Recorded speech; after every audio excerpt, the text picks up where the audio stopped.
Le marié est anxieux, rassurez-vous. Voilà pour les étapes civiles et pour la première partie de l'acte de mariage. Maintenant, on va passer aux choses sérieuses, et je vais demander aux mariés et aux témoins de se lever avec moi, les autres restent assis.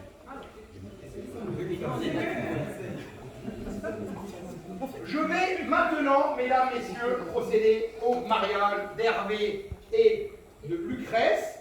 Avant cela, je dois préciser, ce sera marqué en acte de mariage, qu'il n'a pas été fait de contrat de mariage.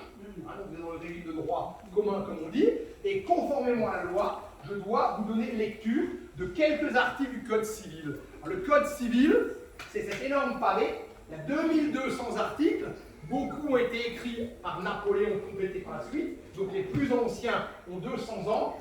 On ne va pas vous lire ni les 2200, ni les 50 qui figurent ici et qui traitent du mariage. Je vais simplement vous donner lecture, si vous le voulez bien, des 5 articles principaux, les articles 212 et suivants. Conformément à la loi, je vais donc vous donner lecture de l'article 212. Les époux se doivent mutuellement fidélité, respect, secours et assistance. Article 213. Les époux assurent ensemble la direction morale et pourvoient à l'éducation des enfants et préparent leur avenir. Article 214. Si les conventions matrimoniales ne règlent pas la contribution des époux aux charges du mariage, ils y contribuent de leurs facultés respectives. Article 215. Les époux s'obligent mutuellement à une communauté de vie. Et alors les 4 premiers, ça a 200 ans. Le dernier, que je vais lire dans quelques secondes, est un peu plus récent. Vous comprendrez rapidement pourquoi il est... Enfin, il y a 200 ans, on n'y pensait même pas. Aujourd'hui, c'est cruellement d'actualité. Article 371.1. L'autorité parentale est un ensemble de droits et de devoirs ayant pour finalité l'intérêt de l'enfant. Elle appartient aux parents jusqu'à la majorité ou l'émancipation pour le protéger dans sa sécurité, sa santé et sa moralité, pour assurer son éducation et permettre son développement dans le respect dû à sa personne. L'autorité parentale s'exerce sans violence physique ou psychologique. Et pour terminer, pas fini, les parents associent l'enfant aux décisions qui le concernent selon son âge et son degré de maturité. Vous voyez, Napoléon il concerne plein de choses, mais pas ça. Tout va bien jusque-là? On va faire ça à la bonne franquette, mais c'est parfaitement officiel. Hervé, on va laisser de côté les 2e, les 3e, les 4e prénoms et les noms de famille arabes. On va faire ça très tranquillement, on est entre nous. Hervé, consentez-vous à prendre pour épouse Lucrèce, ici présente?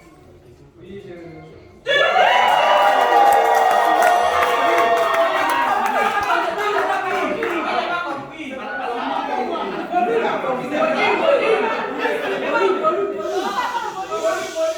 moi je l'ai entendu très clairement, mais comme le mari va le redire très fort.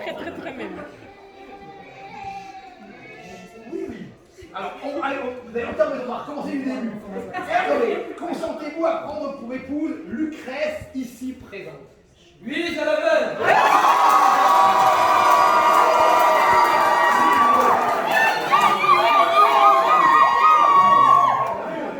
Ne nous réjouissons pas trop vite.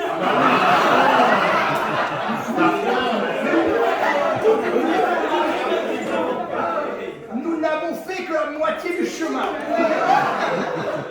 Faites durer un peu le suspense. Et vous, Lucrèce, consentez-vous à prendre pour époux Hervé ici présent? Non.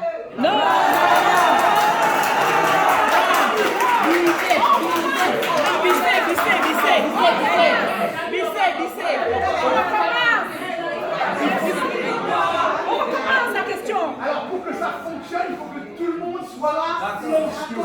Merci. Alors je repose, c'est déjà acté, mais symboliquement je repose la question. Et vous, Lucrèce, consentez-vous à prendre pour époux Hervé ici présent? Oui, je le veux.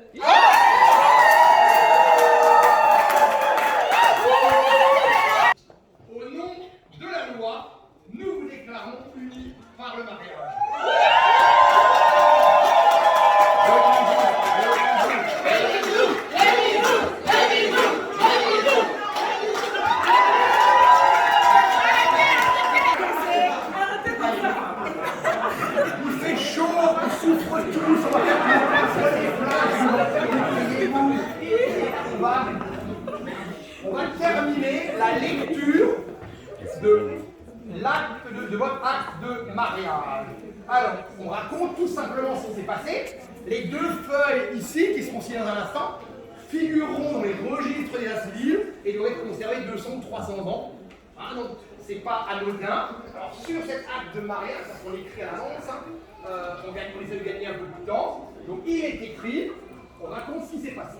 Sur notre interpellation, les futurs époux ont déclaré qu'il n'a pas été fait de contrat de mariage.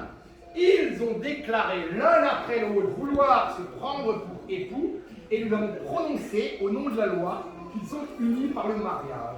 Et donc maintenant on va parler des témoins en présence de Raoul Pozzo Wafo, monsieur qui est ici le témoin du marié. Alors il est domicilié à Heidenheim, c'est où? C'est en Allemagne, et on a donc le témoin du marié, et de l'autre côté, nous avons le témoin de la mariée qui est Jules Nazar Fogg, qui est domicilié à Oswald. Les deux sont témoins majeurs. Lecture faite et invité à lire l'acte, les époux et témoins ont signé avec le maire, officier d'état civil, etc., etc. Je vous fais grâce des détails. Cet acte de mariage, nous allons le signer maintenant, mais avant ça, une petite question. Est-ce que quelqu'un pourrait me dire à quoi servent les témoins? Allez, C'est une bonne question. Qui s'est marié? séquence de billettes. Les témoins.